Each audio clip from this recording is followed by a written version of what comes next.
مغموم ہے طلباء بھی، علماء کی ہے آنکھیں نم، مغموم ہے طلباء بھی، دل پہ ہے بہت بھاری تیرا یوں چلے جانا۔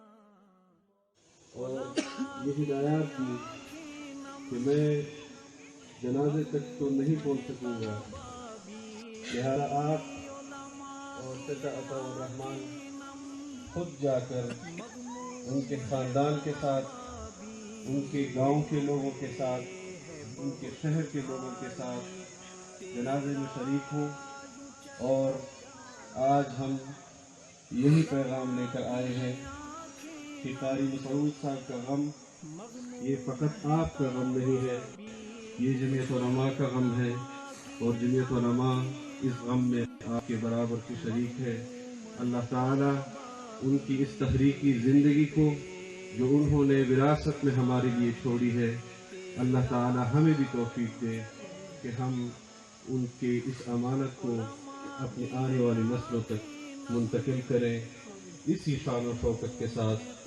وآخر دعوانا الحمدللہ رب العالمین۔ حضرت مولانا اس کو فرمائیں۔ نحمده ونصلي ونسلم على رسوله الكريم، اما بعد فبسم اللہ الرحمن الرحیم۔ میری اس دھرتی کے قابل قدر، قابل احترام بزرگوں، میرے عزیز نوجوان بھائیوں، ایک طرف تو میں آج غم سے نڈال ہوں، اس لیے کہ میرا وہ بھائی جو بچپن سے بچپن تک کوئی زندگی کا موڑ ایسا نہیں ہے جس میں قاری مسعود میرے ساتھ کھڑا نہیں ہے۔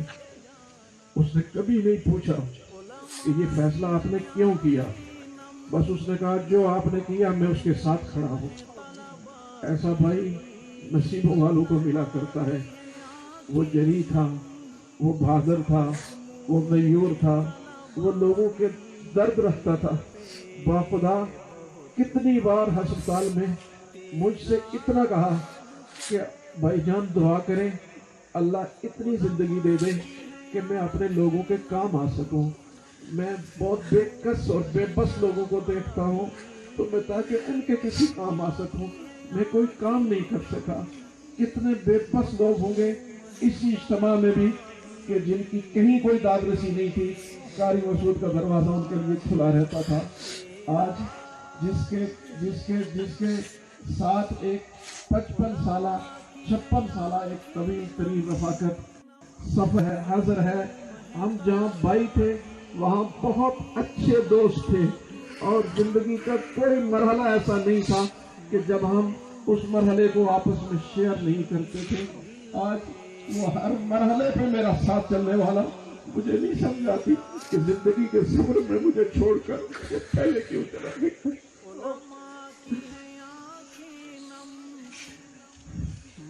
آج میں یہ بھی دیکھ رہا ہوں، میں نے سینکڑوں نہیں ہزاروں لوگوں کے جنازے پڑھے اور پڑھائے ہیں، لیکن آج جو بھی مدعا مجھے ملا جنازے میں تعداد اپنی جگہ پر، لیکن ہر آنکھ اشک بار نظر آئی۔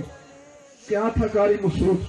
نہ کوئی وہ ملک کا وزیر اعظم تھا، نہ کوئی وہ جرنیل تھا، نہ وہ کسی بڑے عہدے کا تھا، وہ ایک مرد درویش تھا۔ وہ تو اپنی زندگی میں اپنا مکان بھی نہیں بنا سکا، وہ ساری زندگی لوگوں کے مکانوں کے لیے فکر مند رہا۔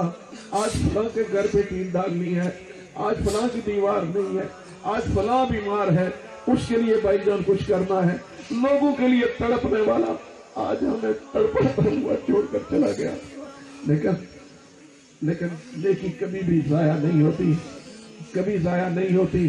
ہاں قاری صاحب ہم سے رخصت تو ہوئے، لیکن پیچھے 2 حافظ قرآن بیٹے دے کر گئے۔ ہم سے رخصت تو ہوئے، ایک عالم دین بیٹا دے کر اس امت کو گئے۔ ہم یہ سمجھتے ہیں کہ ان کے بچے ہمارے بچے ہمارے اس مشن کو، اس خدمت کے جذبے کو ہمیشہ رکھیں گے، اور دکھی انسانیت کی خدمت اسی کو بنیاد بنائیں گے، غریبوں اور مسکینوں کی خدمت اسی کو بنیاد بنائیں گے، اور یہ خدمت بھی صرف اللہ کی رضا کے لیے، کسی اور طمع کے لیے نہیں۔ ہم یہ سمجھتے ہیں جب اللہ کے لیے کرتے ہو پھر اللہ دلوں کو یوں بدلتا ہے کہ ایک مرد کلندر کے نماز جنازہ میں پورے وصول سے کہتا ہوں کہ حضرت والدی المکرم کے جنازے کے بعد شاید پرندری والوں نے اتنا بڑا نماز جنازہ دیکھا ہو۔ یہ کیا وجہ تھی؟ یہ اس کا اخلاص تھا، یہ اس کی محبت تھی، یہ اس کی مودت تھی۔ ان کی تیمارداری کے لیے جتنے لوگ آئے میں ان کا شکریہ ادا کرتا ہوں۔ اور یہ بڑی عجیب بات کہ آج اس نماز جنازہ کے ساتھ ہماری ایک اور بہن صدیقہ جو ایک طویل عرصہ اسی کینسر کے مرض میں مبتلا ہے، مجھے ان کی عزیزہ نے ایک عجیب بات بتائی، کہا کہ وہ 8 سال سے کینسر کی مرض میں مبتلا، شدید تکلیف میں، جب تھوڑا سا آرام ہو تو پوچھتی ہے قاری صاحب کا کیا حال ہے، قاری صاحب کا کیا حال ہے۔ ان کو بھی ظاہر بہت تکلیف ہوتی ہوگی۔ میں سمجھتا ہوں اس بہن کا یہ اخلاص تھا کہ آج رات جب ہم نے قاری صاحب کے لیے دعائیں کی، اس بہن کے لیے بھی دعائیں کی، میں سمجھتا ہوں اس کا اخلاص تھا کہ اللہ رب العزت نے قلندری کا تاریخی جنازہ میری بہن کو بھی نصیب فرما دیا ہے۔ تو اللہ وحدہ لا شریک ہماری بہن کی مغفرت فرمائے، اس کی جو بیماری ہے اللہ ان کے درجات کی بلندی کا ذریعہ بنائے۔ محترم قاری صاحب کی جو بیماری ہے اللہ ان کو بلندی درجات کا ذریعہ بنائے۔ اور آپ جتنے لوگ، میں اگر علاقے گنوں تو نہیں گن سکتا، پاکستان سے لے کر کشمیر کا کوئی کونا ایسا نہیں ہے، میرپور، مظفر آباد، راولہ کوٹ، بھیمبر، کوئی جگہ ایسا نہیں ہے جہاں سے لوگ آج کے اس جنازے میں شامل نہیں ہیں۔ میں خصوصی طور پر سینیٹر عطاء الرحمان صاحب، اپنے عزیز جو ہے وہ اسد محمود کو اور تمام دوستوں کا شکریہ ادا کرتا ہوں۔ قائد ملت اسلامیہ مولانا فضل الرحمان نے صبح جو ہی خبر پہنچی فون کیا، تعزیت کی اور کہا کہ میں قریب ہوتا تو میں جنازے میں شرکت کرنا اپنے لیے خیر سمجھتا، لیکن انہوں نے اپنا ایک وفد بھیج کر تو ہمیں عزت بخشی ہے۔ اللہ وحدہ لا شریک، اللہ وحدہ لا شریک ہمارے بھائی کی مغفرت فرمائے۔ آپ جو اتنی بڑی تعداد میں جہاں سے آئے ہیں، میری دعا ہے، اس بندہ عاجز کی دعا ہے، میرے ربا ہمارا غم بانٹنے کے لیے آئے ہیں، اے اللہ تو انہیں دنیا اور آخرت کی اتنی خوشیاں نصیب فرما۔ اور ایک ایسے کلندر کی نماز جنازہ پڑھیں گے جس نے 35 برس عمر کی جامع مسجد میں قرآن سنایا ہے۔ ایک ایسے کلندر کی نماز جنازہ پڑھیں گے جس نے مدرسہ اور ادارہ بنانے میں اپنا سب کچھ قربان کیا ہے، ساری زندگی لگا دی ہے۔ وہ پیچھے ایسے نشانات چھوڑ کر چلا گیا ہے کہ اس کے نشانات ساری زندگی مسعود کی یاد دلاتے رہیں گے۔